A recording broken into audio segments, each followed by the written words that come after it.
just set things into motion.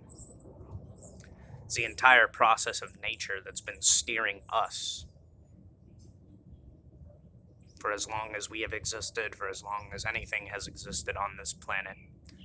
It's not us ever steering the world, nor should it be, nor will it be.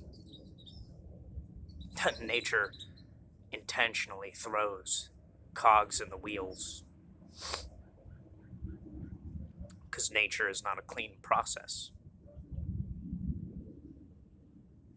Just like the soil beneath your feet, Earth is downright dirty. But it's the dirt that produces the most beautiful flowers that, when they bloom, create vibrant smells and colors, mimic the structure of stars, galaxies. It's inlaid in the shells of mollusks, perpetuation of spirals, no different than the structure of your ear, no different than the pattern through which your hair grows. It's in pine cones. It's a continuous, ever cyclical process through which everything goes. There's nothing to control. There's only ever the idea of limiting things through constructs, and limitation pressed and imposed on forces to try and steer them into polarities of certain characteristics and behaviors. Like a gardener trimming branches on a bonsai.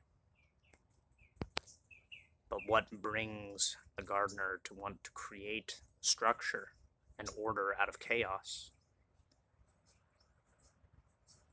That is, nature is a reflection of the greater magnitude of things already at play that created him.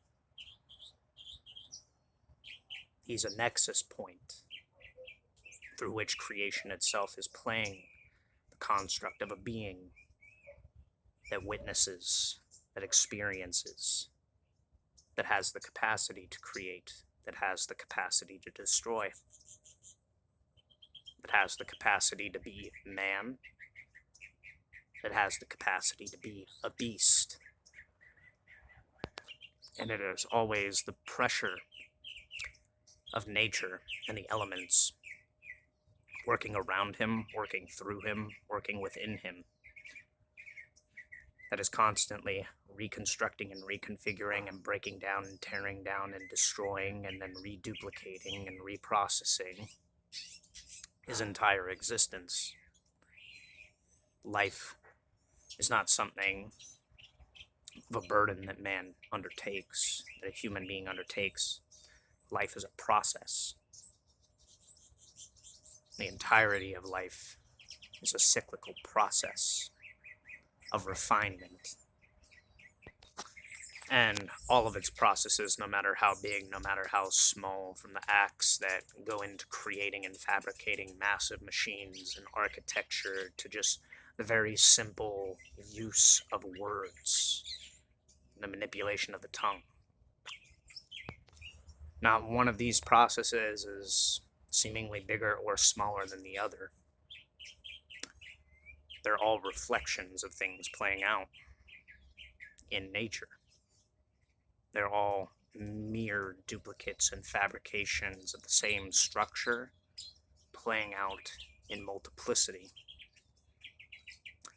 Reflected, refracted, distorted. It's the same image and the same pattern and the same construct over and over and over again, happening and taking place in a myriad of different ways.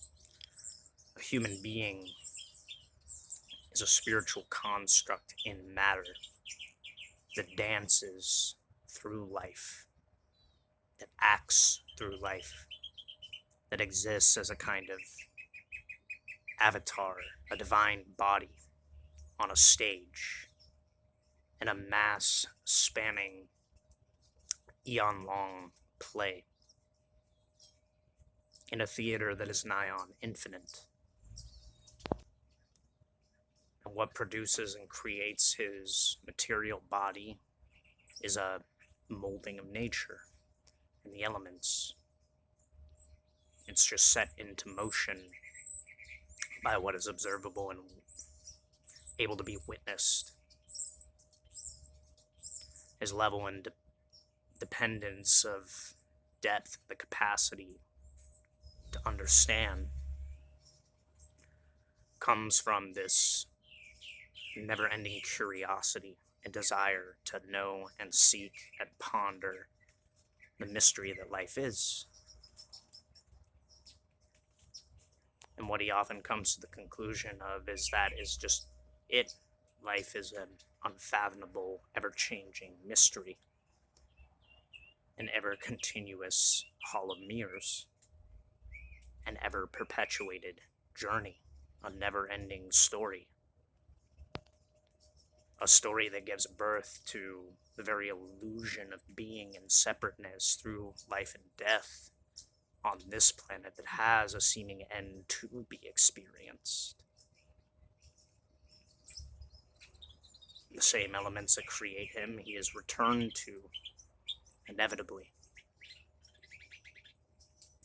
But what witnessed and took place through the entire lifespan and lifetime of that being and all that he produced, all that he experienced, it only ever was the external world living and breathing and abiding within him and reflecting itself back through that one singular body. The entire cosmos acting through a vessel for a temporary play and dance through the very elements it had crafted and cultivated meticulously for eons. Perfectly imperfect balance. A perfectly imperfect illusion to create the idea that things are separate phenomenon. But if you look long enough, it's all one interconnected process, dependent on everything. And ironically, nothing holds it together, save for rotation, gravity, and a little bit of light, and a play of elements deciding to burst into vibrance for a brief period of time.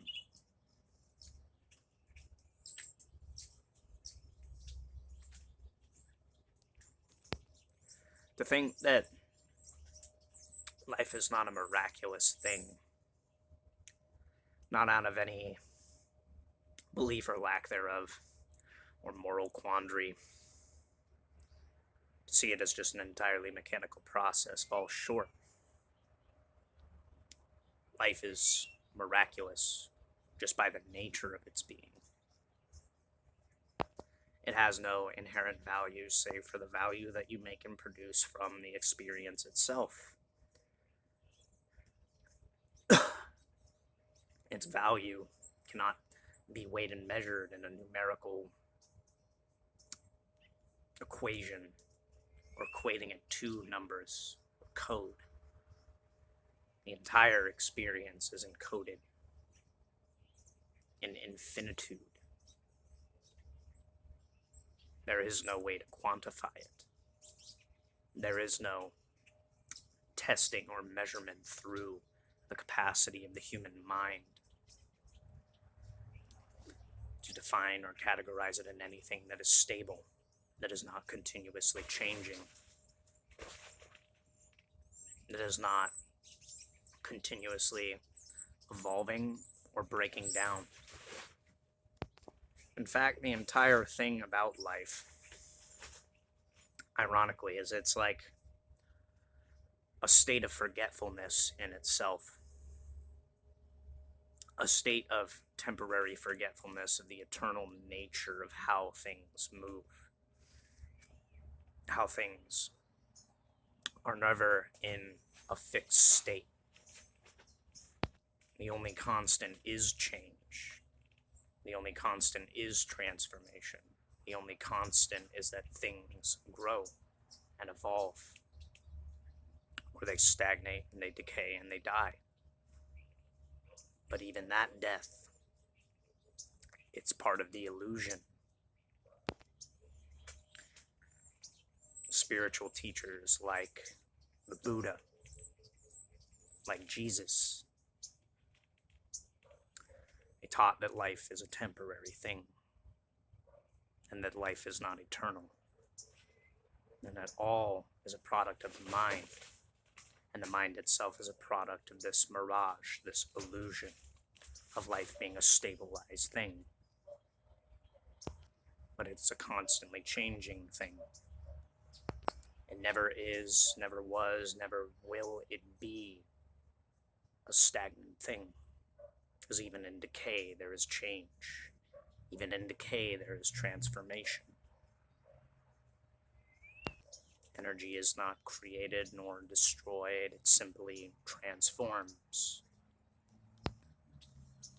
There is a story that I think very well reflects human nature and the human capacity for how embridled in the illusion of the world we are. It was between the Monkey King, Song Wukong, and the Buddha, a kind of competition of sorts. The Monkey King had eventually reached a state what was so chaotic in his abilities that he rivaled the very gods. He kind of scoffed at everything. He was filled with pride of demonstrating just his holy and totally boundless capacity to run wild. The Buddha challenged him with a test. Said, if you can beat me in a race to the edge of the universe and the 5 pillars that hold the universe in place, then surely you must be the most powerful being in all of creation. The Monkey King couldn't resist such a challenge and opportunity to prove himself, and did just that. The Buddha essentially stood still. The Monkey King raced with all his speed and all his might and all his ferocity to the very edge of the universe, to the end of the 5 pillars that held everything in place. No Buddha in sight. And he celebrated in the most punkish and, to me, one of the most admirable ways a rebel can. By taking a piss on one of the 5 pillars. He marked his territory at the edge of the universe on the very structures that held it in place. While he was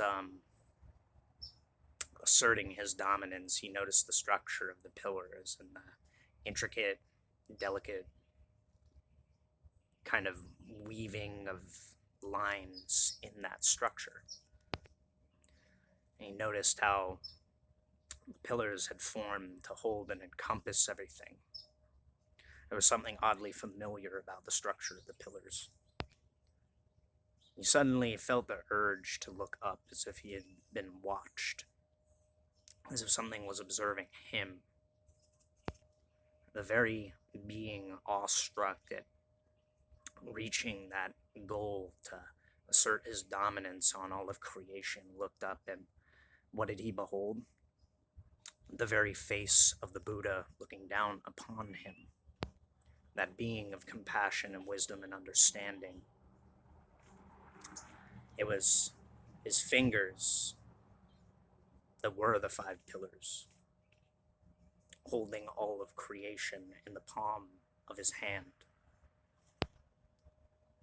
And he said to the Monkey King, no matter how far you ran, no matter how much you sought to prove yourself against all odds and all struggles, no matter how much Your mind raced and chased to be at the pinnacle of everything,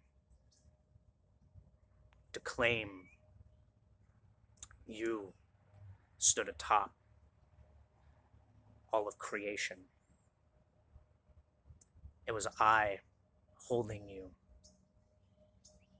in the very embrace, the very gentle palm of my hand. There was nowhere in creation where I was not holding you along the way.